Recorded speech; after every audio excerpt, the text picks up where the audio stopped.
Bonjour à tous, à toutes. Nous voici pour un nouvel épisode de notre podcast Alchimie du ciel. Cette fois, comme vous pouvez voir, nous avons un invité spécial.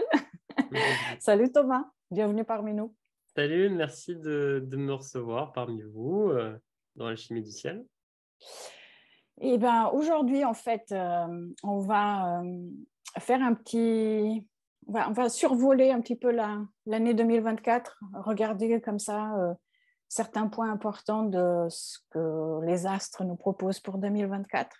On va regarder, aidez-moi si j'oublie quelque chose, Uranus, Jupiter en taureau, l'entrée de Jupiter en gémeaux, un petit peu sur les rétrogradations de Mercure, et puis aussi un petit peu sur la rétrogradation de Mars en fin d'année. Pluton Verseau aussi, qui va rentrer définitivement en 2024 dans ce signe du Verseau. Donc, je crois que c'est tout, à peu près. Enfin, en Oui, tout cas, tout ce qu'on peut nous parler aujourd'hui, parce que bien sûr, il y en a encore d'autres choses, mais ça, après, à la fois, on reviendra dans le courant de l'année sur déjà ce qu'on va dire aujourd'hui aussi, plus en détail, avec nos podcasts mensuels. Et puis, on va aussi aborder d'autres aspects, d'autres entrées en signe desquelles on ne va pas parler aujourd'hui, par exemple. On peut peut-être voir la carte avec la conjonction Jupiter-Uranus en taureau. Oui, avec plaisir. La voici. Voilà. Donc, le 21 avril 2024. Et vous voyez ici, donc, la conjonction Jupiter-Uranus a lieu à 21 degrés 49 du taureau. Donc, on peut considérer quand même, alors au niveau des événements mondiaux, c'est souvent une orbe de 10 degrés, mais pour qu'elle vous touche plus personnellement dans vos thèmes, dites-moi peut-être une orbe entre 17 degrés, 23, 24 degrés du taureau. Si vous avez des planètes en taureau, donc scorpion, lion et verseau, tout particulièrement dans la croix fils, entre ces degrés-là, il pourrait peut-être y avoir un impact. Un impact sans doute qu'on a déjà senti, puisque quand même tout 2023, en tout cas à partir du printemps 2023, Jupiter et Uranus ont été coprésents dans le signe du taureau. Et là, on arrive à cette conjonction qui a lieu à peu près tous les 14 ans, et qui d'ailleurs dure en effet 14 ans dans des signes différents. On a regardé ensemble la dernière fois qu'elle était en taureau, c'était en 1941. Donc, n'ayez pas peur comme nous, ça ne veut pas forcément dire que Jupiter-Uranus amène la destruction ou la guerre. Je pense que c'était par rapport à certaines avancées technologiques, sans doute, qu'il y avait eu aussi. Je ne connais pas assez l'artillerie militaire pour être experte là-dessus, mais je pense que c'était peut-être lié à ça. Qu'est-ce que ça vous fait penser, Thomas, Sophia? Qu'est-ce que ça vous évoque, cette combinaison archétypale?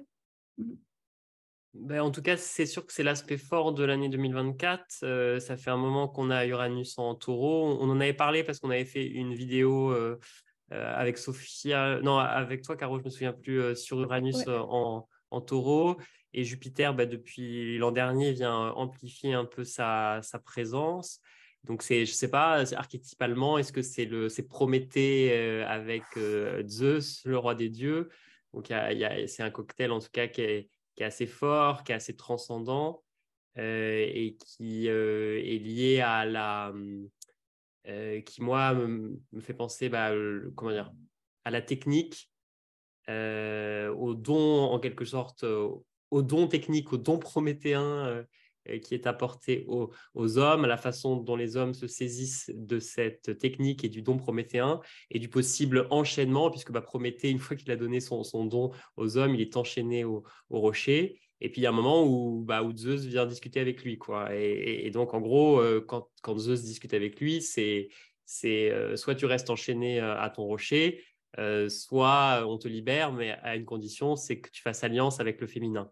Donc, dans le signe du taureau, qui est un signe de reliance peut-être entre le ciel et la terre, eh bien, il y a à récupérer peut-être une connexion avec le ciel, ou alors à incarner, c'est un signe d'incarnation. Donc, comment est-ce que cette libération uranienne et jupitérienne peut venir s'incarner dans la matière et en même temps être un trait d'union vraiment entre le ciel et la terre, quoi. Oui, une incarnation de nouvelles valeurs. incarnation de nouvelles valeurs liées à la sécurité aussi, et puis à tout ce que le taureau met en avant, notre rapport à la nature, notre rapport aux ressources. Donc peut-être qu'il peut y avoir là, justement, comme tu dis, des techniques, des révolutions technologiques qui peuvent aussi venir aider, mais en même temps qui viennent aussi d'une certaine manière, parce que ça me fait tout de suite penser à l'idée du surhomme, de l'idée que, comment on appelle d'ailleurs, c'est non, transhumain, quelque chose de cet ordre-là. Le transhumanisme. Et qui oublie un peu le côté terrestre, justement, de l'homme, et ne voit que par la transcendance, comme si le fait d'avoir une technique, une technologie viendrait nous sauver, alors que c'est plutôt très certainement le contraire, parce que ça va nous annihiler encore plus.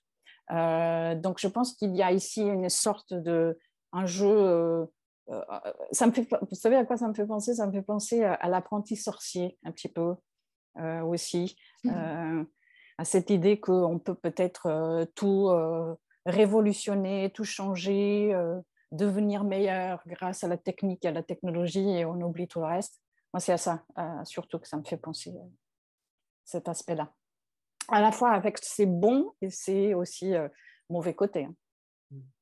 Et le fait qu'il soit en taureau, qu'est-ce que vous en pensez? T'as dit quoi? J'ai pas entendu. Le fait que ce soit en taureau. Ah, le fait que ce soit en taureau, bah, justement ça, par rapport au travail, notre rapport au travail, notre rapport à l'argent, notre rapport, je pense d'ailleurs au niveau économique, peut-être qu'il va y avoir aussi des choses qui vont avoir lieu à ce moment-là. On parle d'ailleurs, j'ai entendu l'autre jour qu'il y a l'idée de créer l'euro numérique.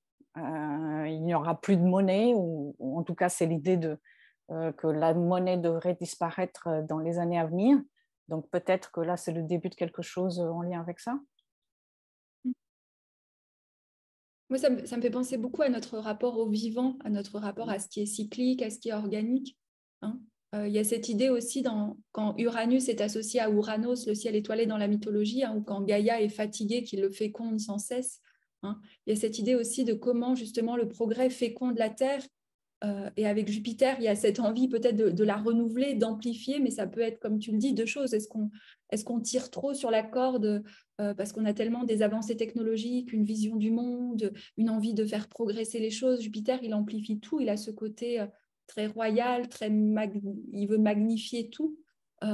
Et Uranus, il a aussi cette idée ambiguë, comme le disait Thomas avec le mythe de Prométhée, où on croit illuminer, j'allais dire, les hommes et leur donner la conscience, mais la conscience, on pourrait dire, science sans conscience n'est que ruine de l'âme, sans cette responsabilité profonde. Il y a aussi cette idée parfois qu'on libère Pandore et tous les maux de l'humanité. Hein, donc je pense que il y a toujours quelque chose comme ça dans le signe du taureau, parce qu'il y a une invitation à ce que les choses se manifestent, se concrétisent. Hein, et peut-être qu'on est aussi mis face à comment, j'allais dire, je ne sais pas comment expliquer, mais tout ce qui se passe au niveau personnel dans notre évolution mentale, dans ce qu'on veut mettre en place, et puis on est ramené à une réalité très organique du cycle, de laisser que les choses se renouvellent, que si un sol n'est pas laissé en jachère, forcément après les choses ne poussent plus. Et je pense aussi, par contre, dans la lumière, au niveau des arts, hein, le taureau est quand même ce signe régi par Vénus.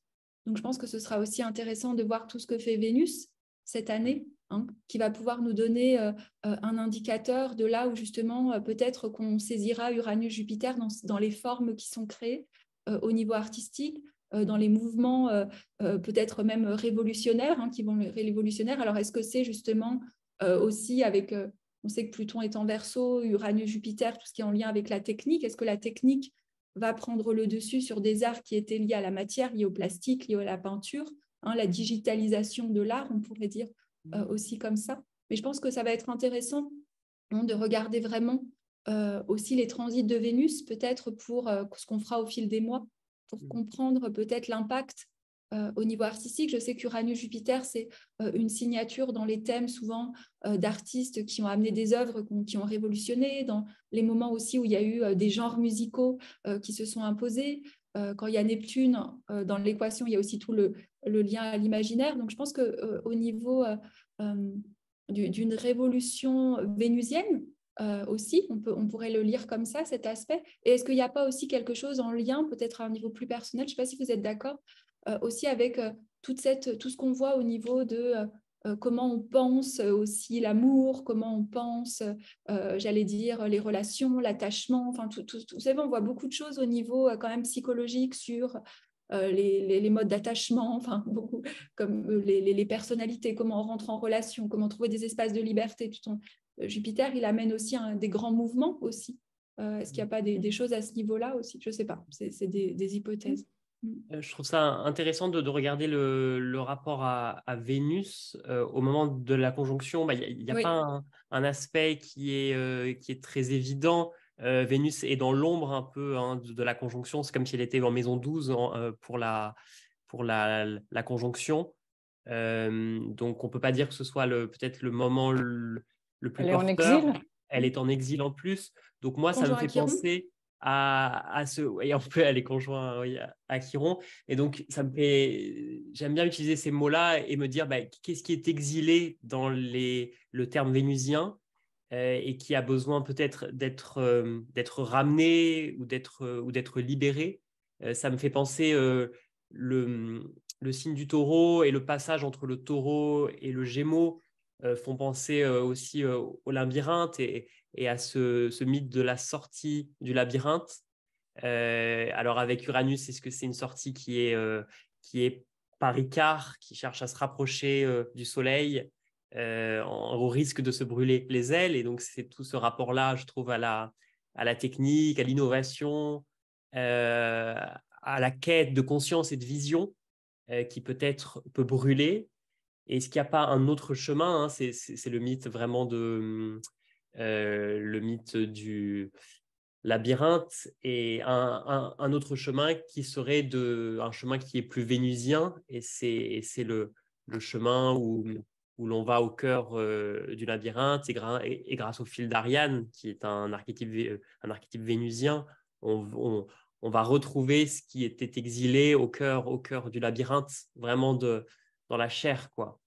Et je trouve qu'il y a quelque chose de ça, de cette idée d'une possibilité qui est cette sortie du labyrinthe par le haut, mais elle est peut-être illusoire. Et comment est-ce qu'en allant au cœur du labyrinthe, dans ce signe circulaire du taureau, on va contacter quelque chose qui est exilé. Et pour ça, ça suppose de sortir vraiment des ombres du taureau qui sont le désir de possession ou le désir d'être possédé. Qui sont peut-être des ombres vénusiennes. Ouais. Vénus en bélier, là, en exil, au moment de cette conjonction, me fait penser à ce que tu disais tout à l'heure, Caro, par rapport à l'idée des attachements. Là, on dirait qu'elle va devoir, d'une certaine manière, agir un petit peu avec l'énergie du bélier, qui est, on peut dire, différente de celle qu'elle a l'habitude d'utiliser. Donc, en sachant que c'est une conjonction avec une planète qui a aussi cette idée de Uranus, je veux dire, hein, Uranus et Jupiter. Uranus, cette énergie d'aller de l'avant, de progresser, donc forcément de se couper de quelque chose d'ancien, ou en tout cas qui n'est plus valable. Peut-être que cette Vénus en bélier, elle est dans cette énergie-là de faire des coupures dans ces attachements qui ont trop duré aussi. Et ça peut être des attachements sécuritaires, des attachements affectifs, des attachements professionnels, si on revient à quelque chose de plus personnel, quelque chose de cet ordre-là. Donc ça peut être intéressant dans l'idée de ce cycle nouveau entre Jupiter et Uranus qui commence en taureau, avec une Vénus de bélier. Voilà, ce n'est pas une Vénus dans son expression totale taureau, mais c'est une Vénus assez indépendante, autonome, qui cherche à trouver une voie d'initiation aussi. C'est un des défis d'Uranus en taureau, je trouve, depuis. Donc là, peut-être amplifié au contact de Jupiter, qui est comment on trouve dans le signe du taureau, là où on était dans, comme disait Thomas, une sécurité qui venait de possession, de relations très extériorisées. Je trouve que Uranus en taureau, il amène au taureau une forme d'autonomie, hein, justement, qui est justement dans comment on habite notre corps, comment on habite notre valeur, comment on habite notre couple. Hein. Et c'est vrai que Vénus, qui est en plus pas loin d'une nord, donc à l'opposé d'une sud dont elle est la régente en plus en balance, je trouve réaffirme cette idée comme ça d'indépendance tout en restant, c'est pas une indépendance conceptuelle, là, Uranus-Jupiter, c'est pas je sais qu'il faut être indépendant. Là, je pense qu'il y a ce défi avec Uranus-Jupiter que certains de nos concepts de liberté, de progrès, de nouveau monde, on est mis au défi, en tout cas au niveau individuel et personnel, de les incarner vraiment. Hein, de les incarner et avec, comme tu le disais, le bélier, de répondre aussi à une notion de courage. Moi, Vénus en bélier, elle me fait penser à ce côté Artémis, de défendre aussi certains lieux en nous qui ne sont pas, qui sont inviolables, qui sont farouches, qui sont indomptables. Hein, et justement, de ne pas s'enliser dans quelque chose, taureau, qui serait une forme de confort, peut-être.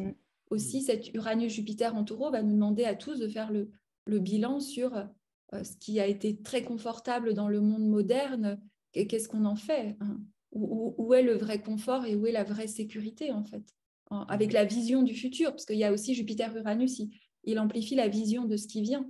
Et comme on dit, le changement uranien peut être bien ou pas bien. Ça je pense que c'est surprenant, Uranus. Donc, je pense qu'on doit aussi... oui, c'est vrai.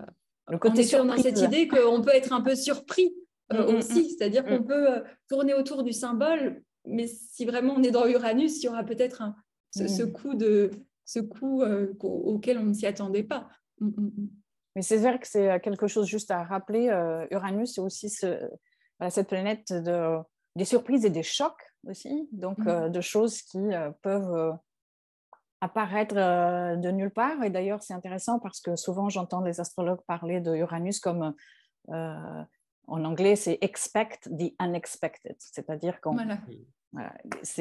on peut tergiverser sur les autres planètes et tout ça, leur transit, leur cycle, leurs expressions, mais avec Uranus, il n'y a pas vraiment de ligne droite, on va dire. Donc, exactement. Et plus on s'attend avec Uranus... Pardon Thomas, excuse-moi. Non, vas-y. Non, je disais, je voulais rebondir sur Sophia, plus on s'attend avec Uranus, que ce soit à l'extérieur, plus c'est à l'intérieur. Oui, c'était Stéphane Arroyo qui disait ça. Hein. Des fois, Uranus, vous vous attendez, vous avez Uranus sur l'axe professionnel, je vais vraiment changer professionnellement. Puis tout d'un coup, c'est quelque chose de très à l'intérieur. Donc, il faut faire attention aussi avec Uranus. Il peut y avoir ce romantisme d'un changement révolutionnaire qui arrive. Et en fait, sans s'en rendre compte, on s'est libéré justement de ces attachements, surtout dans le taureau, de quelque chose peut-être de moins... On n'est pas dans le lion, quoi. On est dans le taureau. On associe aussi pas mal l'Uranus au trauma pour le côté comme un éclair, quoi, comme un choc. Et donc là, ça peut être un trauma, mais ça peut être aussi se libérer d'un trauma. C'est-à-dire quels sont les événements extérieurs que l'on rejoue, qu'est-ce que l'on rejoue dans la réalité, mais qui viennent en fait résonner avec un trauma, avec une histoire qui est plus ancestrale. Et donc en lien avec ce que je disais tout à l'heure, avec ce qui est vraiment enfoui dans le labyrinthe, dans notre labyrinthe intérieur, et qui va faire irruption. C'est ça aussi Uranus-Jupiter, c'est ce qui fait irruption, et ce avec quoi on doit dealer désormais. Il y a quelque chose aussi, je trouve, avec cette Vénus bélier, de l'inconfort peut-être de suivre le chemin du féminin et de l'âme. Et ça me fait penser aux héros solaires qui, en bélier, doivent choisir entre l'image d'eux-mêmes et leur quête intérieure. Et donc, il y a quelque chose d'une trahison, je trouve. On en parlait avec Sophia dernièrement, mais il y a quelque chose comme la trahison prométhéenne qui trahit les dieux. Là, il y a peut-être quelque chose d'un acte de séparation et d'individuation avec Uranus. Et qu'est-ce que l'on trahit? À quel endroit est la trahison? Est-ce que c'est ce féminin qui a été trahi au profit de la conquête solaire, de la conquête uranienne, etc. Ou est-ce que tout d'un coup, on va se séparer pour pouvoir retrouver son propre chemin? Je trouve qu'il y a quelque chose dans ces planètes, c'est quand même le Bélier, c'est le premier signe, c'est un signe de séparation et d'individuation. Donc, il y a quelque chose qui accentue cette dimension uranienne pour moi. Et ça va être intéressant de voir le moment où les planètes, Vénus, Mercure, Mars, vont venir au contact de la conjonction Jupiter-Uranus. Ce sera au mois de mai, il me semble. Ça va forcément venir activer fortement. Et puis en plus, elles passent toutes en même temps, enfin, je crois, hein, dans un délai assez proche. Donc au mois de mai, il va y avoir une activation importante de cet archétype au contact des planètes personnelles. Et pour reprendre ce que tu disais, Caro, tout à l'heure, c'est un aspect majeur hein, de 2024, donc je pense qu'on sera tous touchés à un endroit donné, dans la maison astrologique concernée par le signe du Taureau dans votre thème. Il y a un endroit où cet aspect va forcément faire éruption. Surtout si vous avez des planètes dans les signes fixes, donc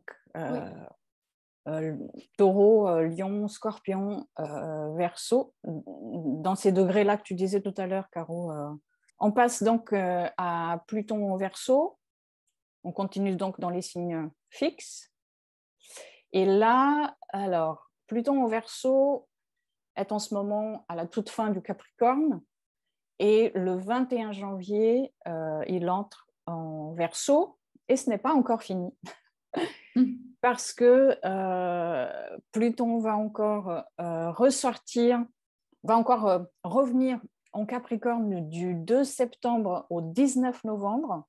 Et c'est là, donc le 19 novembre, où il va entrer définitivement dans le signe du Verseau pour les 20 années à venir. Alors, que pouvons-nous dire maintenant par rapport au fait qu'on a eu cette année donc les premières entrées de Pluton au Verseau, mais ça sera maintenant donc fin 2024, la toute dernière. Moi, je trouve que quand Pluton est rentré en Verseau, on a eu tout d'un coup un mouvement où on a beaucoup parlé de l'intelligence artificielle et où il y a eu aussi beaucoup de personnes qui ont eu peur. Je trouve que c'est un peu retombé quand il a repassé en Capricorne. Donc, je pense qu'il y a forcément cette menace, entre guillemets, pour le meilleur ou pour le pire, j'allais dire, avec Pluton en Verseau. Donc, je pense qu'on va pouvoir voir justement en début d'année, quand il revient, est-ce que ce sont vraiment ces mêmes thématiques. Et là, ça nous montrera, je pense que ça peut nous montrer qu'en tout cas, pour les 20 prochaines années à venir, ce sera sans doute un sujet important. Hein. Et moi, je me rappelle toujours aussi quelque chose que disait Richard Tarnas. Il disait, Pluton, il a tendance à faire quelque chose de petit, grand et quelque chose de grand, petit. Donc souvent, on ne sait jamais vraiment, en fait. Hein, c'est comme si Pluton en Verseau, il peut manifester. Donc, assez facilement, on se dit, ah bah oui, ça va être l'intelligence artificielle. Il y a aussi sans doute quelque chose en lien avec l'ombre des réseaux, l'ombre de la technologie. Mais peut-être que ce que va nous montrer Pluton au fil de ces 20 ans, ça va se révéler petit à petit, mais qu'on ne peut pas totalement le saisir. Hein. Je trouve quelque chose par rapport à ça. Moi, je trouve qu'il y a toujours aussi cette ombre du fanatisme. J'ai toujours, je ne sais pas vous, l'image archétypale de Pluton, souvent liée aussi à quelque chose de totalitaire. Donc, un totalitarisme dans le Verseau, il y a toujours cette menace de comment quelque chose peut aussi totaliser notre expérience de la réalité. Ou est-ce que c'est certaines lois, ou est-ce que c'est certaines mesures aussi qui sont prises par le Verseau, donc des organismes normalement internationaux censés aider l'humain. Enfin, je ne veux pas faire conspirationniste en parlant comme ça, mais voilà, il y a toutes ces choses-là pour moi qui peuvent être mises en lumière. Et une des dernières choses aussi, moi, Pluton en Verseau, ça me fait souvent penser à une sorte de purification quand même aussi de tous ces concepts du nouvel âge. On le voit beaucoup, où il y a beaucoup de gens qui commencent à montrer les dérives, hein, de comment certaines théories, au nom justement, comme tu disais, de ce surhomme ou d'améliorer l'humanité ou d'être une meilleure version de nous-mêmes, hein, tout aussi parfois l'ombre de qu'est-ce qui se cache derrière des personnes qui font tout leur business sur l'idée de communauté du Verseau et je pense qu'on peut peut-être avoir aussi des surprises de qu'est-ce qu'il y avait derrière, comment certains concepts Verseau dans leur noblesse de fraternité, sororité, ont été utilisés à des fins peut-être plutoniennes, donc voir l'ombre de certains.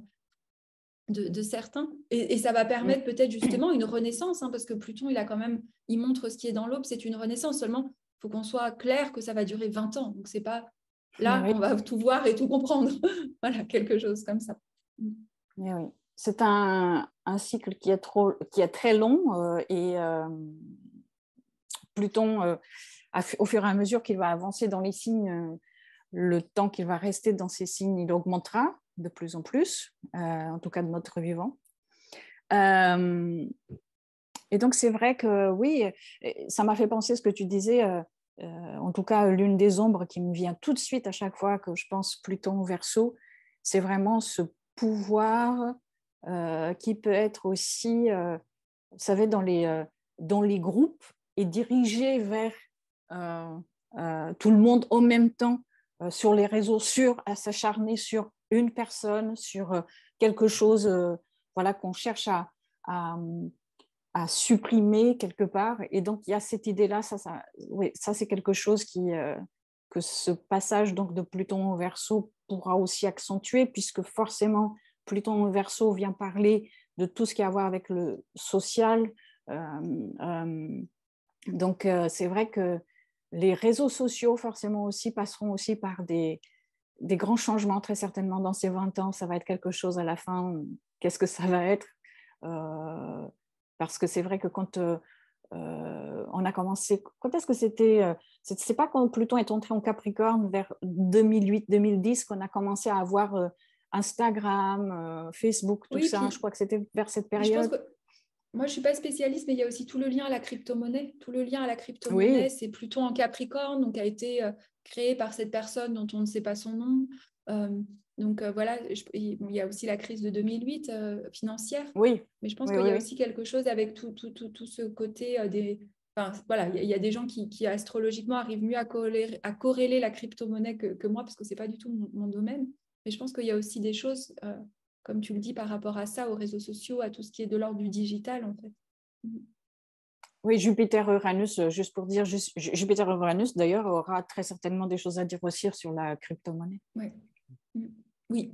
Ça vient amplifier un peu, disons, ce dont on a parlé tout à l'heure avec une année très, très uranienne, parce que le Verseau a une nature uranienne de par le fait qu'il est relié à l'idée de progrès, à l'idée d'évolution. Donc peut-être que Pluton qui entre en Verseau, par les événements, par les crises, peut-être qu'il peut amener, nous interroge sur c'est quoi le progrès, c'est quoi l'évolution, est-ce qu'il y a vraiment un mieux, est-ce que c'était mieux avant, c'est quoi l'humanité, quelle humanité finalement aspire-t-on, à quelle humanité aspire-t-on, à quelle valeur aussi, comment faire vivre la fraternité. Et comme tu disais, Sophia, c'est comme si en Verseau, le pouvoir n'a pas de visage, en fait. Il y a une dilution du pouvoir dans le collectif qui interroge la responsabilité individuelle de ses actes, de l'expression aussi de ses idées qu'on peut voir sur les réseaux sociaux. Et il y a quelque chose, alors ça ce serait pour aller de plus en plus dans l'ombre, parce que Pluton va faire sortir l'ombre. On va revenir dans la lumière après. Alors voilà, c'est-à-dire quelle serait en fait la lumière, c'est peut-être ça qu'on peut essayer d'échanger un peu, c'est quelle serait la lumière d'un Pluton en Verseau. Ce serait peut-être de démasquer, comme tu disais un peu Caro, tout ce qui n'est pas authentique, tout ce qui n'est pas relié au cœur et aux racines du lion, à l'héritage peut-être. C'est aussi, je crois en tout cas, s'il y a une idée de progrès, ça pourrait être dans la lumière, dans le sens d'une individuation.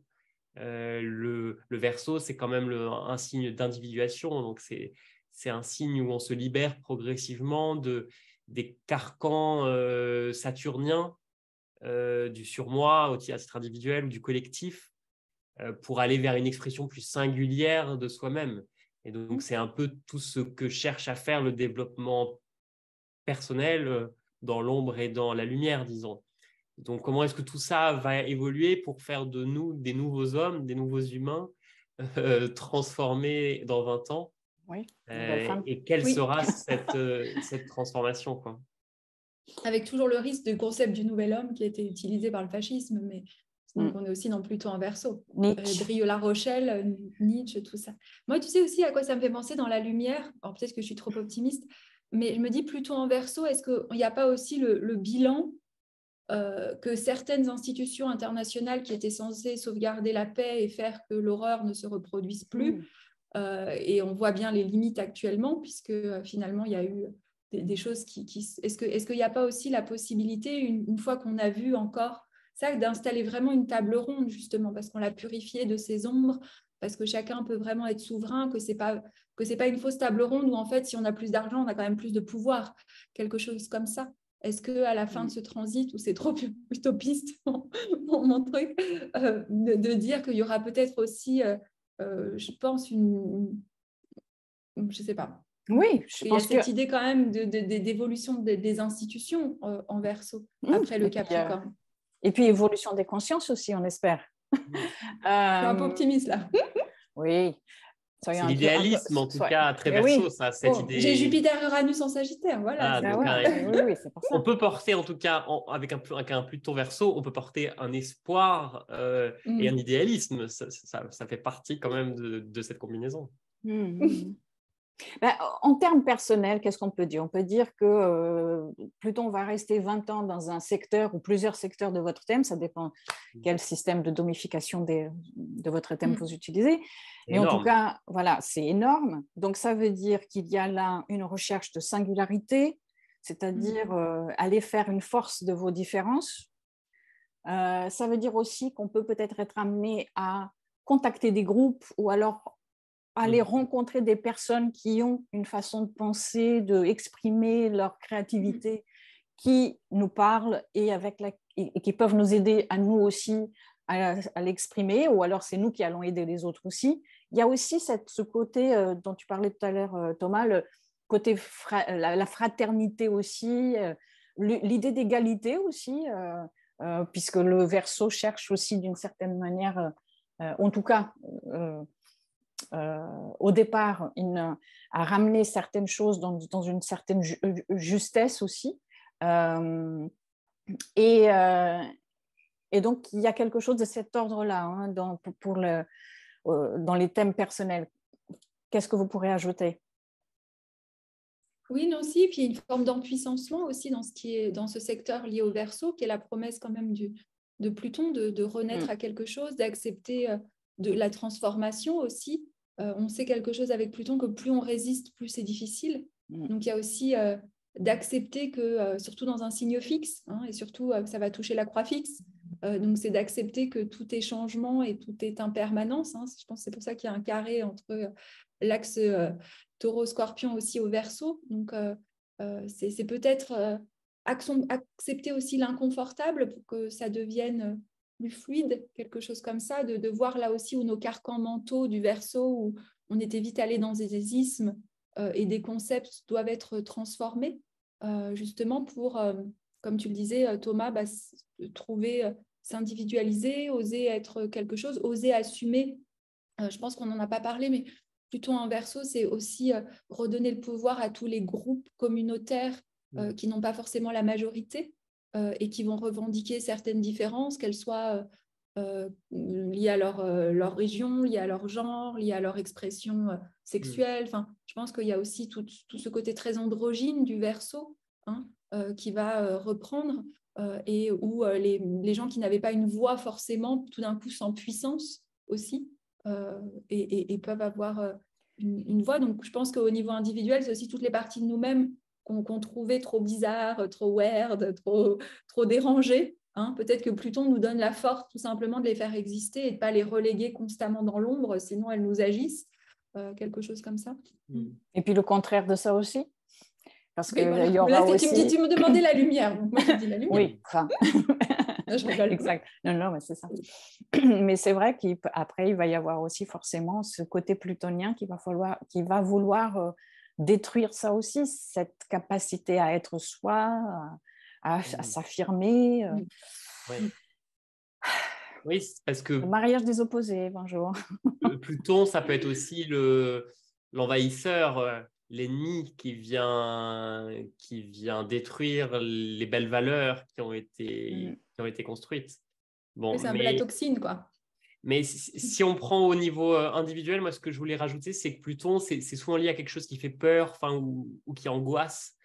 Donc, c'est peut-être un endroit de votre thème, c'est-à-dire c'est une maison, donc c'est un secteur de vie où il y a une transformation inévitable, puisque Pluton amène une transformation inévitable que vous pressentez, puisqu'il est déjà entré une première fois en Verseau. Donc, c'est quelque chose que vous avez pu peut-être pressentir et qui va se représenter une fois, deux fois, trois fois, et jusqu'à ce que quelque chose se passe peut-être.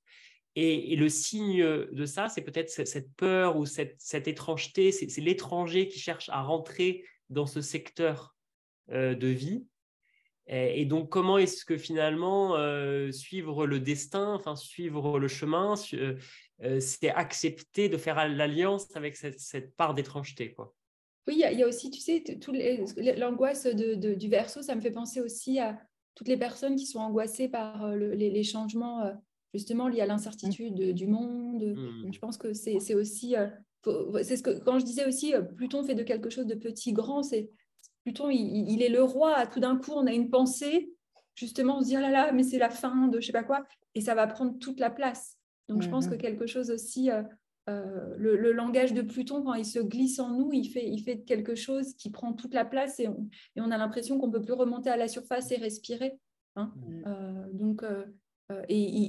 Que ce soit vrai ou pas vrai, hein, je pense qu'il y a une base de Pluton qui est de toute façon...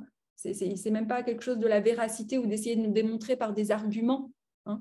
Je pense que c'est la difficulté d'un Pluton en Verseau, où le Verseau, il y a cette objectivité de la pensée, avec Pluton qui est pas du tout, qui est très subjectif dans son vécu, qui est pas du tout... enfin, on peut pas... C'est comme si vous essayez de dire quelqu'un qui a peur que, je sais pas, tout d'un coup, il m'arrive un oiseau géant en face de moi. Bon, ça, c'est un délire un peu psychotique, mais vous pouvez pas rationaliser. Vous pouvez pas dire à quelqu'un, non, il ne viendra pas, ça sert à rien. La question peut-être, c'est toujours avec Pluton, c'est est-ce que la direction que pointe Pluton, est-ce qu'elle a du sens en fait?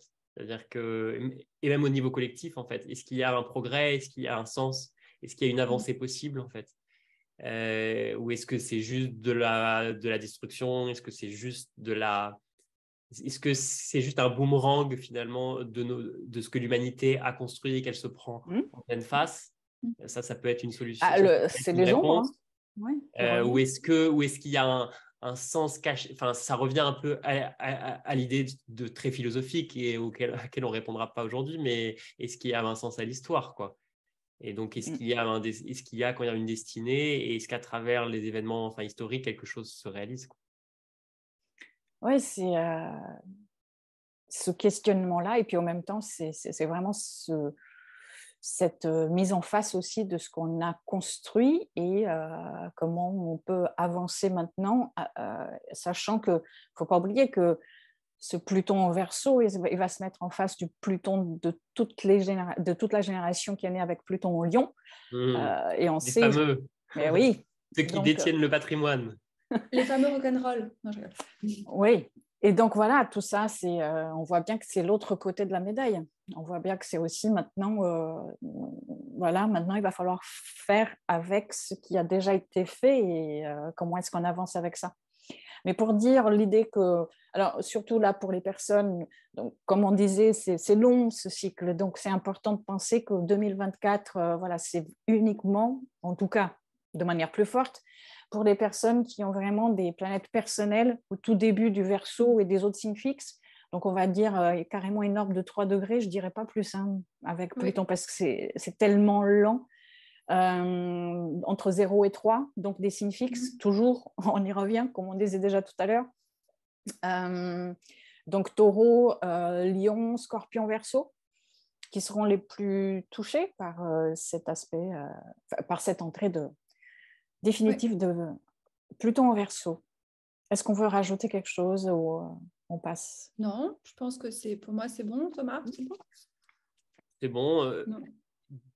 dire peut-être regardez bien la maison, en fait, à quel endroit est-ce que Pluton va être, si vous avez un ascendant Verseau, des problématiques liées à l'identité, le Capricorne à l'argent, enfin voilà, et ainsi de suite, et regarder comment est-ce que ces thématiques vont être mises au goût du jour pendant 20 ans. Voilà. Et surtout les planètes personnelles dans votre thème. Oui. Pluton-Neptune, Pluton-Uranus, tout ça. C'est générationnel. Non, voilà, c'est général. OK. Donc, ensuite, on passe aux rétrogradations de Mercure. On dit quelque chose. Alors, les rétrogradations de Mercure, ce qui est intéressant, c'est que là, donc en 2024, on va changer d'élément. Enfin, à la fin 2023, donc en décembre, on a une rétrogradation dans le signe du Capricorne, donc en terre. On est en train de sortir donc de l'élémentaire pour aller dans l'élément feu, là où vont avoir donc les rétrogradations en 2024, sauf la dernière, je crois qu'elle fait à moitié eau, moitié feu. Non, c'est celle d'août qui commence à 4 degrés de la Vierge et qui va jusqu'à 21 degrés du Lion. Mais la dernière en novembre, du 26 novembre au 6 décembre, elle est de 22 degrés du Sagittaire au 15 degrés du Sagittaire. C'est quelque chose d'ailleurs qui est assez drôle pour le 22 degrés du Sagittaire, c'est qu'on Mercure sort de sa rétrogradation le 2 janvier à 22 degrés du Sagittaire et il finit l'année, le 26 novembre, à 22 degrés du Sagittaire pour rétrograder jusqu'au 15 décembre. Hein, donc voilà. Donc, les 22 degrés du Sagittaire, ce n'est pas le centre galactique, non, c'est 23. 27. 27. Donc, Mercure dans le feu, alors qu'il vient de la Terre. Intéressant. Il a construit quelque chose, là, cette année. Il a construit de nouvelles idées, de nouveaux concepts. Il a affirmé quelque chose. Il a ensemencé la Terre de nouvelles idées, de nouveaux concepts. Maintenant, il va falloir tout exploser. Il va falloir repartir à la recherche d'une nouvelle intuition, de mettre le feu, c'est le fire starter un petit peu là. Et il va falloir... c'est l'idée aussi de sortir d'une énergie yin pour aller dans une énergie yang, pour une énergie qui est beaucoup plus extravertie qu'introvertie. Qu'est-ce qu'on pourrait dire d'autre? Oui, je trouve qu'il y a une idée aussi d'expansion, un Mercure qui est en expansion de son savoir, de ses connaissances, avec peut-être une recherche beaucoup plus intuitive que de collecter de l'information, comme tu disais, de la construire. Surtout peut-être dans le Sagittaire qui ouvre et qui termine l'année. Cette idée de nouveaux espaces mentaux qui fait un peu penser en écho à Jupiter-Uranus différemment. Mais cette idée et peut-être aussi, comme on est quand même dans des rétrogradations, de revoir aussi quelles sont tous ces grands appels philosophiques ou toutes ces croyances qui ont bâti nos existences. Et bien forcément, quand c'est rétrograde, on les révise. Hein. On se demande si une certaine philosophie de vie, une certaine manière de penser les choses, peut-être justement parce qu'on a passé à la terre, à l'épreuve aussi de vraiment de l'incarnation des choses. Est-ce que c'est toujours d'actualité? Est-ce qu'on ne doit pas réviser certaines de nos façons de voir, d'envisager dans nos projets. Et puis toujours peut-être l'ombre, ce serait de trop s'emballer. Je sais pas, moi je vois toujours un Mercure dans le feu qui s'emballe un peu trop puis ça retombe. Donc ne lancez pas des nouveaux projets dans l'emballement pendant Mercure rétrograde, c'est peut-être le conseil qu'on pourrait donner. Il y a quelque chose aussi dans le feu qui a à voir avec la métamorphose, enfin avec le feu transforme, le feu brûle, le feu métamorphose. C'est cet élément-là quand même, sur les 4 éléments, il y a un élément qui est lié à la métamorphose, à la transformation. C'est ce qu'on met en cuisson, si on part alchimie, mais ce qui est en cuisson et qui se transforme quand on cherche à séparer le plomb et l'or, dans le plomb et le mercure en alchimie, mais il y a quelque chose un peu de ça, d'extraire peut-être la substance qu'elle soit identitaire en bélier ou qu'elle soit de l'ordre de croyance en sagittaire, peut-être. Ça me fait penser à ça et un truc qui m'est venu, c'est que je me suis dit, tiens, c'est la bonne année pour lire Psychanalyse du feu de Bachelard. De notre ami Bachelard. Oui. Oui, en parlant d'alchimie, ça me fait penser à la salamandre aussi, à la salamandre que l'on jette dans le feu et qui vit toujours, survit toujours. Donc en alchimie, il y a cette idée de toujours de ne pas mourir, peut-être des idées qui ne vont pas mourir, mais qui ont peut-être besoin juste d'être transformées, revues autrement. Le fait que Mercure va être donc en rétrogradation dans le signe du Sagittaire, là où il est en exil, ça me fait penser aussi à ce renouvellement, ou en tout cas peut-être que Mercure, comme il a toutes ces idées, toutes ces concepts, toute cette énergie-là rapide, dans le Sagittaire, c'est quand même un signe d'expérience et c'est un signe qui finit par trouver une voie, trouver sa vérité. Donc peut-être que Mercure va être un peu à l'étroit dans ce signe du Sagittaire et qu'il va en fin d'année arriver à une conclusion peut-être aussi. Et en même temps, ça me fait penser aussi, ça sera un enchaînement pour la suite, c'est que pendant cette rétrogradation qui sera en Sagittaire, ça veut dire que Jupiter, lui, il sera en Gémeaux, donc dans le signe de Mercure. Oui. Parce que Jupiter va donc sortir du Taureau au mois de mai pour rentrer en Gémeaux, où il va rester jusqu'au mois de juin, je crois, juin 2025, mai au juin 2025. Donc, ça veut dire que Jupiter, dans ce signe, va être, lui, en exil pendant toute cette année-là. Donc ça, c'est intéressant aussi. Jupiter en Gémeaux.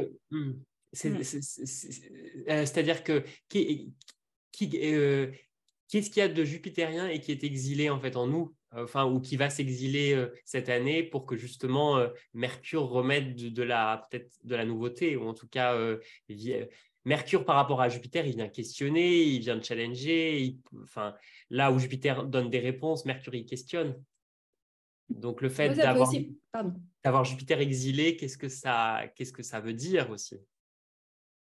Moi, ça me fait penser tout très bête. Je me dis Jupiter, on ne peut plus dire n'importe quoi, tu sais, un truc comme ça.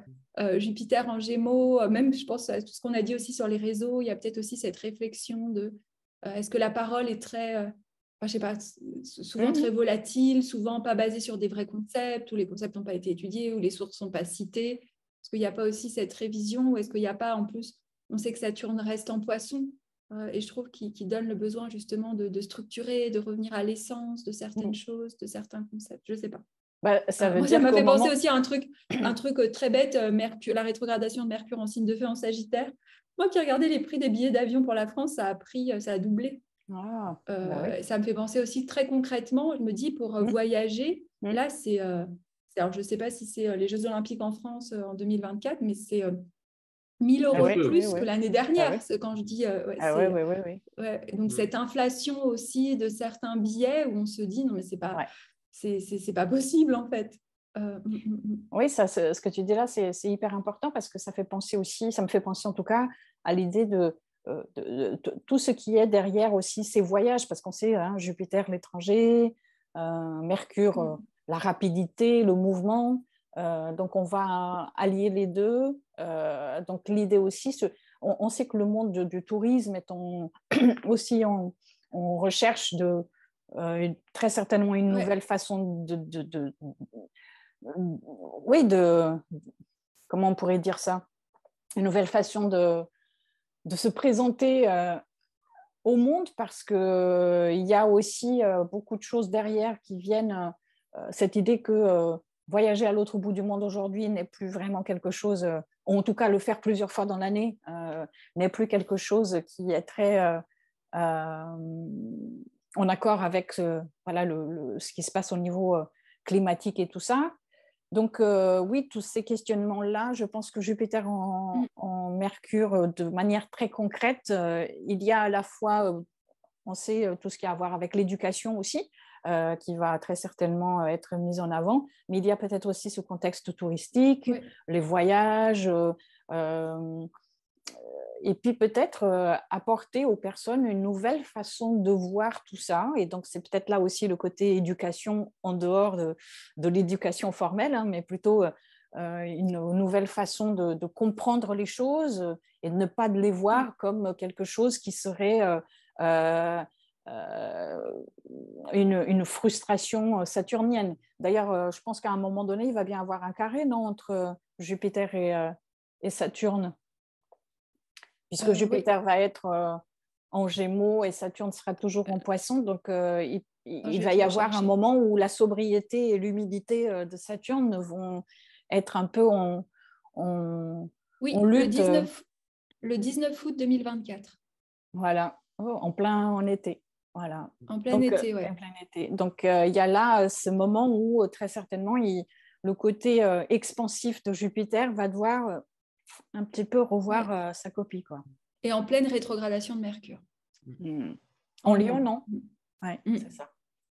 Si on reste un peu sur la transition avec Jupiter en Gémeaux, donc après qu'il ait fait sa conjonction avec Uranus en Taureau, il va entrer donc en Gémeaux, c'est le signe suivant où il va rester en fait tout le deuxième semestre.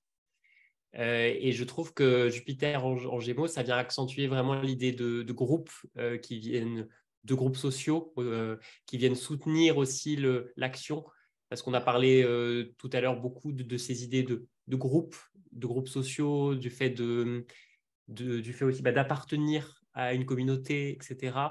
Et peut-être que ce Jupiter en Gémeaux vient amplifier ça. Donc, en fait, ça me dit à quel groupe est-ce que j'appartiens et quelles sont les croyances qui sont portées par ces groupes, par ces communautés.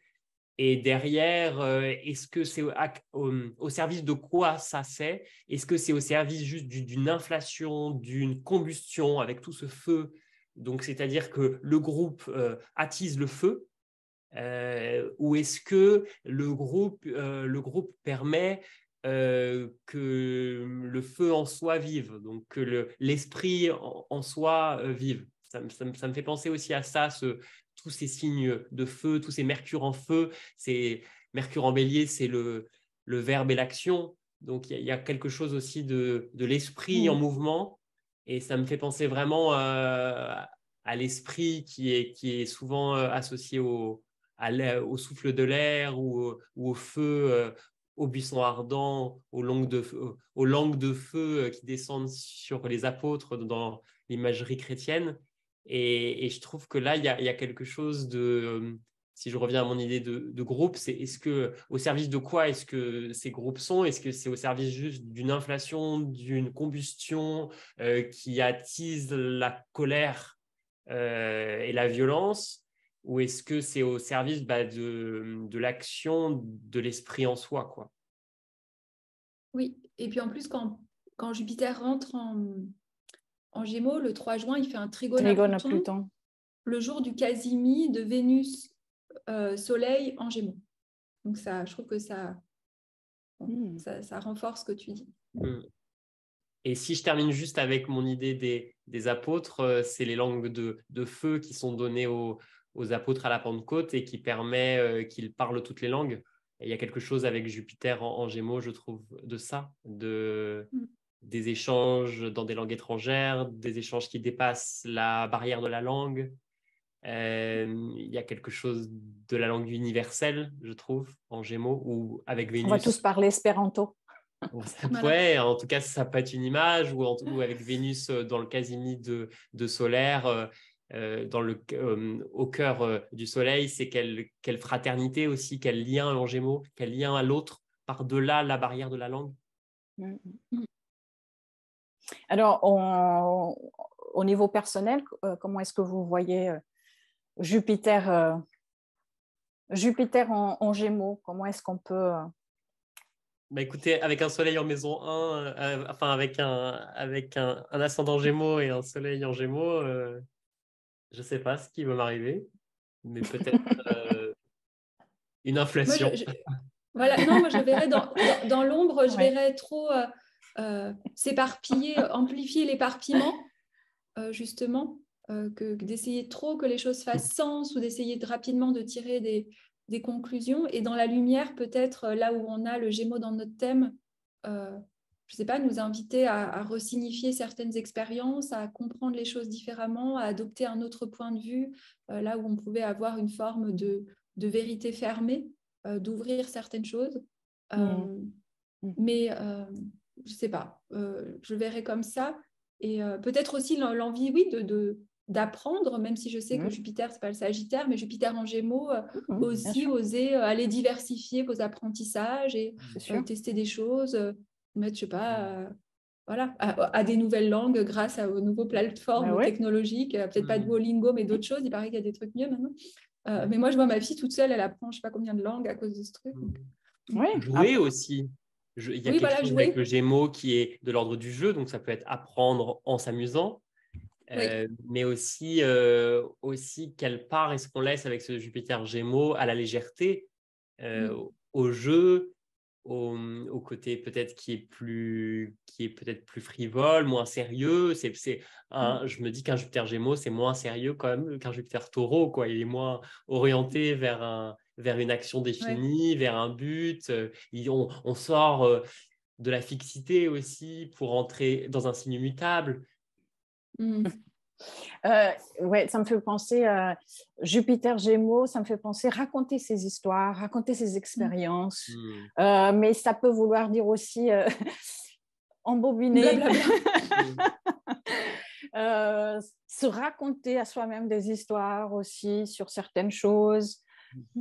Donc voilà, à la fois en positif et en négatif, quoi. Les mythes aussi et les histoires collectives qui nous rassemblent, qui nous relient. Il y a quelque chose de ça. Ça me fait vraiment penser aux transmissions orales, ce qui se transmet à l'oral. Et donc, et parce qu'elles sont orales, elles marquent, quoi. Il y a quelque chose. Enfin, je sais pas si. Je crois qu'on a tous les souvenirs des histoires qu'on nous racontait quand on était enfant, ou des contes que l'on raconte en les mettant en scène. Et enfin, c'est quelque chose qui nous relie aussi peut-être à l'enfance, mais les histoires qui nous habitent et qui viennent nourrir nos rêves. Oui, les contes, les anciens contes, c'est les contes et légendes de tous les pays. Vous pouvez aller à la bibliothèque pour aller tous les relire. C'est peut-être un bon moment aussi pour voilà, s'il y a des personnes qui nous écoutent et qui veulent se lancer soit dans l'écriture, soit dans la diffusion, peut-être aussi, faire des podcasts, des vidéos, que sais-je. Voilà, tout ce qui a à voir avec l'idée de communiquer, affirmer, exprimer. Jupiter en Gémeaux peut être cette aide-là. Après, il faut aussi penser que Jupiter en Gémeaux peut aussi se disperser dans sa façon de faire, commencer plusieurs projets, ne pas aller jusqu'au bout. Juste que ça reste dans le vent. Voilà, ça. Ou alors même aussi commencer plusieurs choses, ou en tout cas s'intéresser peut-être à plusieurs sujets et ne pas aller jusqu'au bout de ces sujets aussi. Ça aussi, c'est important. Et en même temps, c'est la force du Gémeaux aussi de savoir papillonner pour finalement trouver un chemin. C'est-à-dire qu'il papillonne, mais ce faisant, il rassemble, il butine, et donc il rassemble plein d'essences différentes et qui vont aussi être sa singularité, sa capacité à synthétiser des informations aussi éparses ou qui n'ont rien à voir. C'est quelque chose qui serait très Jupiter Gémeaux aussi. Oui, il est moins monodon que Jupiter en Taureau, tu as raison. C'est dans le sens où, même le Taureau, moi j'ai un peu de Taureau, tu es un peu monotâche, monodon, monotruc, mono-machin, mono-astrologie. Voilà. Là, c'est multi-valent. Là, il est multitâche, multi-savoir. C'est aussi, ça me fait penser aussi aux thérapies intégratives, à l'idée de... Enfin, je parle de l'aspect thérapeutique, mais Jupiter, c'est un enseignant, c'est un thérapeute. Donc, ça me fait penser aussi à tous ceux qui essayent de rassembler différentes pratiques en une seule. Donc, voilà. Oui, ça peut être intéressant, oui. Oui, relier des domaines que d'habitude on ne relie pas, parce que justement, il y a cette idée jupitérienne où c'est tellement sérieux, c'est tellement académique. Et Jupiter en Gémeaux nous donnerait la flexibilité et la légèreté de relier deux expertises ensemble sans se dire j'ai pas le PhD qu'il faut, quelque chose comme ça. Et puis, je vais m'en servir, ça. Il nous dit aussi qu'on n'a pas forcément besoin d'être un expert pour s'emparer d'un sujet. Ouais, mais là, il y a un petit piège aussi. Hein. Attention, là, je sais le Gémeaux. Mon Saturne, il arrive. Donc, de toute façon, on sait qu'il va être en dialogue avec Saturne en Poisson. Donc, Saturne en Poisson ne va pas laisser, va quand même à un moment donné, c'est peut-être que dans les cas, parce que c'est à 17 degrés, je crois que ça se fait. Donc, dans les 15 premiers degrés du Gémeaux, Jupiter en Gémeaux se dit wouhou. Et puis à la moitié, il y a Saturne qui lui dit attention mon gars, il y a quand même des trucs qu'on ne peut pas faire, même au niveau de la loi. Imagine tout d'un coup, tu te dis je vais faire de l'astrologie médicale, tu n'as aucun et tu commences à faire des diagnostics. À mon avis, Saturne, il arrive et tu fais un mauvais diagnostic à quelqu'un qui après va le répéter, Saturne en Poisson. Et puis des diagnostics secte qui te tombe dessus. Oui, ou alors ne pas donner toutes les informations, rester à moitié avec les choses. Enfin, ça aussi, cette idée de... Mais c'est tellement cette idée de passer les 15 premiers degrés. J'aime bien cette image.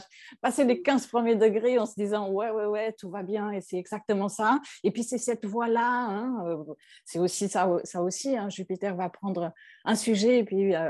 même s'il ne va pas aller jusqu'au bout du sujet, mais il est déjà maître du sujet. Quoi. Et puis en plein mois d'août, tu t'y attends pas. Saturne arrive et... Ah bon? À quel degré il est en carré? 17 degrés. Et d'ailleurs, ce qui est intéressant, c'est qu'il y a Mars. Il y a Jupiter conjoint à Mars en Gémeaux. Et d'autant plus intéressant que le 17e degré, c'est le degré qui est bound par Mars. Mars est le bound entre 17 et 24. Donc, et Saturne sera rétrograde. Et ce sera aussi au carré de Vénus. C'est-à-dire qu'il y a une sorte de T carré entre Saturne opposé à Vénus en Vierge à 18 degrés, carré Jupiter, Mars, 17-20 degrés du Gémeaux. Ah oui, il vient vraiment... Voilà, tout d'un coup. Saturne, oui, effectivement. Les Jeux Olympiques, ça se termine quand? Je crois. Et en plus... Oui, mais il y a quelque chose de ça pendant cette période ou pas? Et Mercure, son régent, sera en train de s'approcher, complètement brûlé par le Soleil dans sa rétrogradation. Il sera en train de s'approcher du... En Lion? Non, où il viendra de passer le Casimir, attendez. En Lion.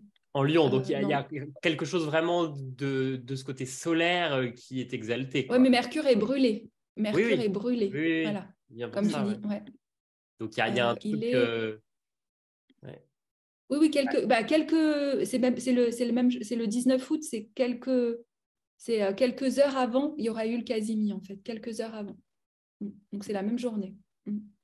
C'est un peu quand même ce qu'on attend des JO aussi. Enfin, je parle pour le côté franco-français, mais un énorme événement, une compétition, donc Mars. Mais je crois que c'est pas fini déjà, non? Ça finit le dimanche 11 août. Ah, c'est le grand problème pour venir en France quand tu es expat. Ouais, je sais pas comment, c'est tout, c'est pour ça.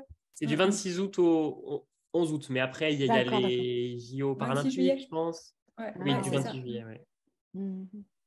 Donc voilà. Oui, en tout cas, est-ce qu'on finit par Mars?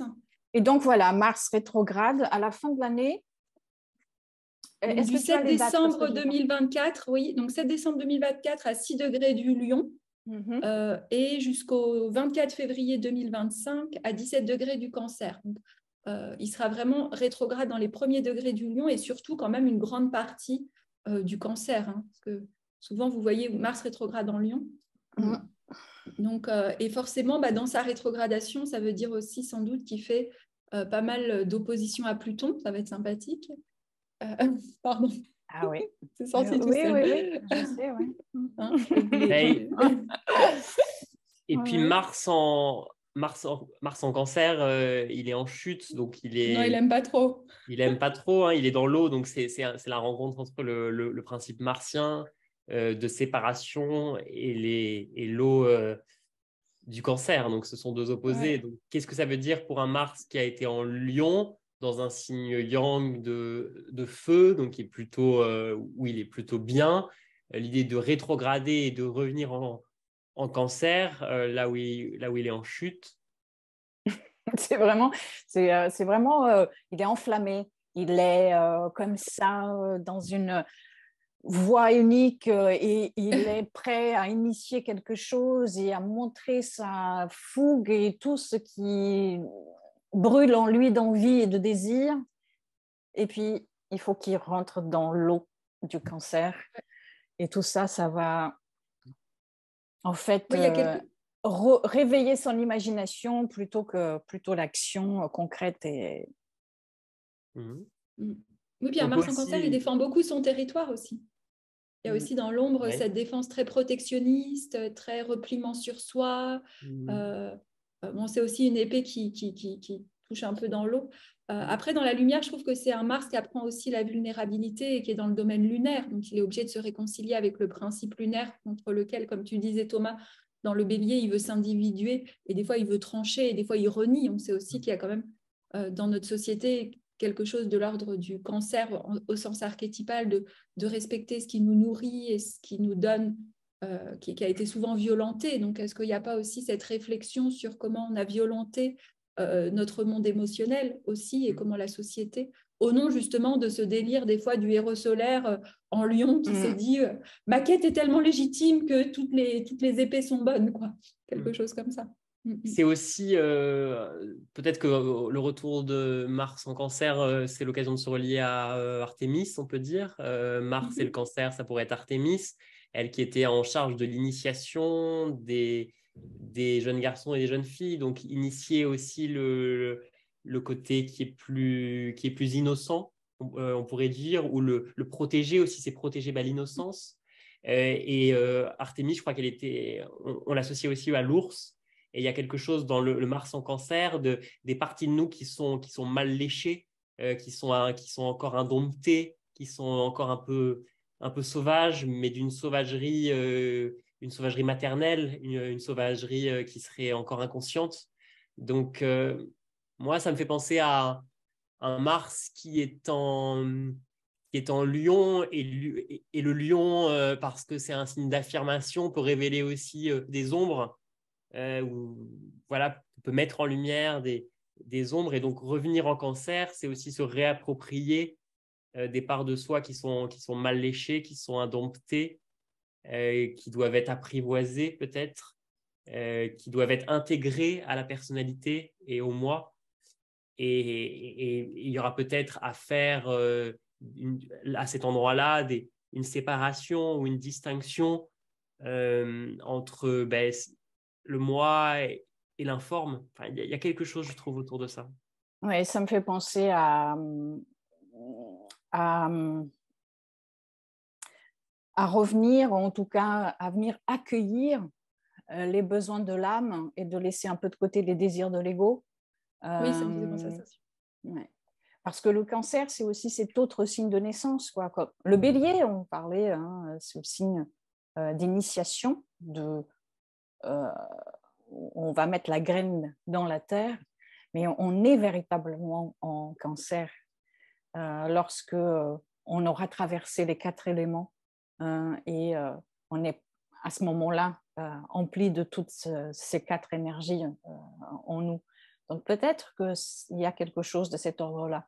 En Lion, Mars va vouloir être dans l'affirmation, dans cette expression de sa créativité, mais qui n'est pas encore, qui a encore besoin de revenir dans cette énergie du féminin pour donner naissance justement à ces besoins de l'âme et plutôt que d'être en train de faire quelque chose ou initier quelque chose lié à ces envies de l'ego, quoi, en fait, à ce côté narcissique aussi qu'il y a dans le lion.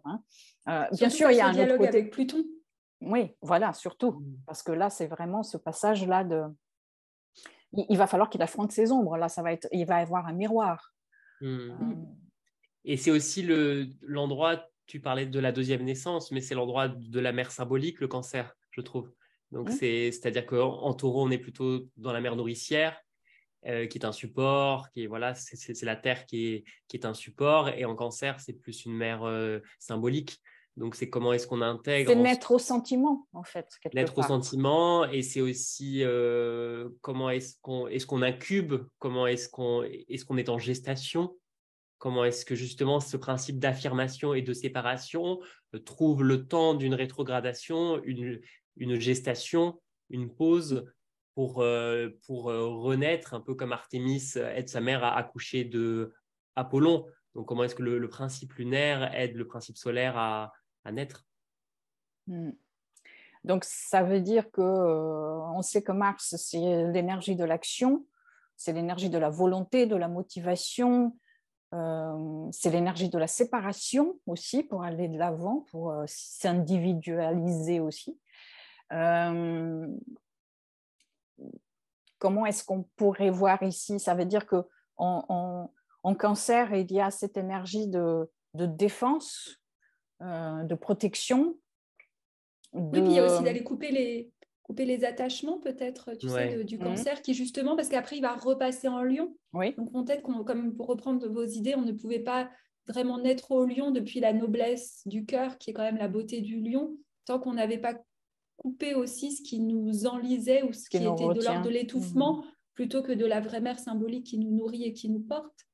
C'était un peu, on devait s'adouber, tu sais, le chevalier qui s'adoube d'abord devant quelque chose avant de pouvoir partir en quête, mais tant qu'il ne s'est pas agenouillé quelque part, il ne peut pas, je ne sais pas. Oui, qu'il ne s'est pas agenouillé. Ça me fait aussi toujours penser au mythe de l'hydre de Lerne. Je trouve qu'on peut relier au Scorpion, mais aussi au Cancer, et du héros qui vient tissonner avec sa flamme. Donc c'est Mars, les têtes de l'hydre pour qu'elle ne repousse pas. Je trouve qu'il y a surtout avec l'opposition avec Pluton, je trouve qu'il y a quelque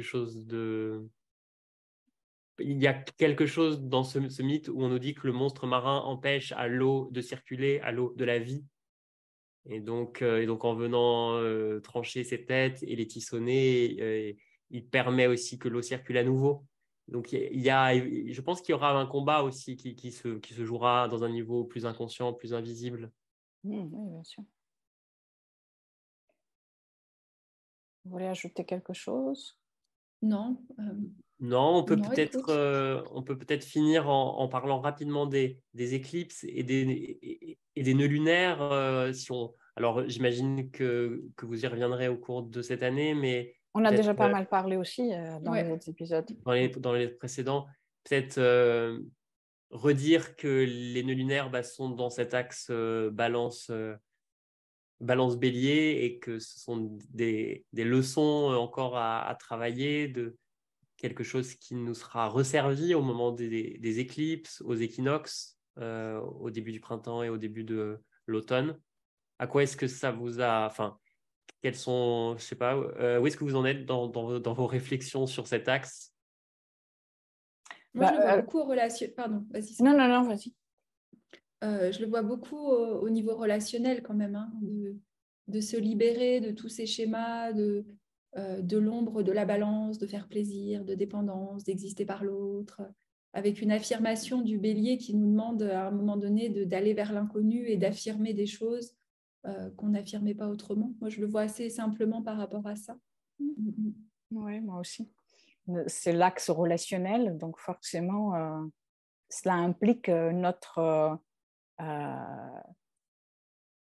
façon d'entrer dans un cheminement personnel. Comment est-ce qu'on va entrer dans ce chemin personnel? Est-ce qu'on va entrer attaché à ses codépendances et tout ça, ou est-ce que à un moment donné, on revient à tout ce qu'on disait quelque part aussi par rapport à Mars, donc à ce besoin-là aussi de aller de l'avant, mais sans oublier cette énergie aussi du féminin qui est là et qui l'aide. C'est ça surtout aussi. Mars, peut-être qu'il oublie beaucoup, et c'est vrai que dans le mythe de la toison d'or, qui est aussi lié à l'énergie du bélier, il y a cette énergie-là de peut-être devoir à un moment trahir le féminin pour en fait, à la fin, se trouver dans une situation où on ne peut que l'accepter et voir que c'est ce féminin-là aussi et ce retour à l'intérieur de soi qui fait qu'on peut être plus fort et aller de l'avant et être dans une véritable... dans un véritable mariage des opposés. Il y a quelque chose de cet ordre-là. On peut pas... Ici, avec le bélier balance, il y a vraiment la tension des opposés qu'il va falloir tenir en soi et non pas juste couper et rester que dans l'un ou dans l'autre. À la fin, il y aura toujours une expression de cette énergie-là qui n'est pas prise en compte dans sa totalité, qui viendra se exprimer devant nous. Donc il y a quelque chose je de trouve ça. que moi j'ai beaucoup senti le travail du nœud sud en balance qui nous ramène toujours à l'idée d'équilibrer. En tout cas, il y a les impulsions, du bélier, cette envie de sortir du connu. Et je sens vraiment le nœud sud qui nous ramène en permanence à cette idée d'équilibrer. Alors, ça peut être le masculin et le féminin, ça peut être l'équilibre relationnel, mais il y a quelque chose en balance, je trouve, comment dire, la pesée de l'âme, quoi, et la juste balance des choses. Et si on n'arrive pas à cet équilibre-là, toute action dans le bélier, toute émancipation est vaine, où elle est empreinte de la trahison dont tu parles, Sophia. Oui, je dirais encore plus que équilibrer, harmoniser plutôt même. Équilibrer impliquerait rester dans quelque chose qui ne peut pas rester figé. L'axe bélier-balance, pour moi, me parle beaucoup du principe d'énantiandromie, c'est-à-dire que tout ce qui est là va devenir son contraire. Et donc, forcément, il y a cette idée qu'il faut accompagner ça par une harmonisation. Et l'harmonisation ici, ça serait à chaque fois accepter que les choses sont mouvantes, que tout est en plein changement tout le temps, et que du coup, il y a l'idée d'équilibre, mais un équilibre encore plus, non pas un équilibre qui figerait, mais un équilibre qui accepterait d'être tout le temps dans une sorte d'accompagnement de ce qui est en train de se passer. Oui. Et c'est en prenant conscience des déséquilibres que l'on voit aussi si l'on est au service du désir de l'autre ou de son propre désir. Oui, c'est vrai. Et puis après, je pense qu'au niveau du collectif, on a vraiment vu guerre et paix aussi, l'axe bélier-balance. Ben oui, bien sûr. Oui. Et pour puis revenir à des choses plus simples, mais c'est vrai. Et puis c'est vrai qu'on sait aussi que Chiron est en bélier aussi, donc forcément, cela a aussi son importance, étant donné que que le nœud nord va aussi à un moment donné passer sur ce Chiron et appuyer sur ses blessures identitaires et égotiques et forcément nous mettre en face de la violence, de notre agressivité, de toutes ces parts qui ont été mises dans l'ombre, mais qu'il faut essayer de les rendre créatifs au lieu d'essayer de les étouffer, en fait, quelque part. Puisque de toute façon, ça reviendra. Voilà, je pense qu'on a fait un tour et quand même un gros tour. Ça a été un autre podcast un peu plus long que d'habitude, mais c'est normal. 2024 et encore, il y a tellement de choses à dire. Là, on a fait qu'un tout petit aperçu, mais c'est comme ça. Voilà, on pourrait parler pendant des heures. Alors, est-ce que, Thomas, où tu en es aujourd'hui et est-ce que tu nous proposes des choses en ce moment en astrologie? Oui, alors après un temps d'exil et de maturation peut-être, j'ai décidé de reprendre des séances d'astrologie et je sors un nouveau site internet qui s'appelle Astrologia, qui est référencé à Podia, donc c'est astrologia.podia.com. Il y aura le lien ici en bas. Et voilà, mon idée, c'est de me concentrer sur la pratique de l'astrologie hellénistique, de voir comment est-ce que les techniques des anciens peuvent être amenées, utilisées par les astrologues, et comment est-ce qu'on peut faire le mythe avec les mythes grecs.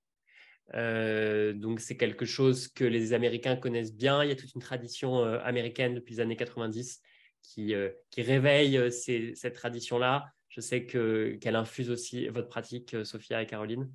Et voilà, mon idée, c'est de pouvoir proposer ça aussi en France, peut-être avec des articles de fond et du contenu qui serait traduit en langue française.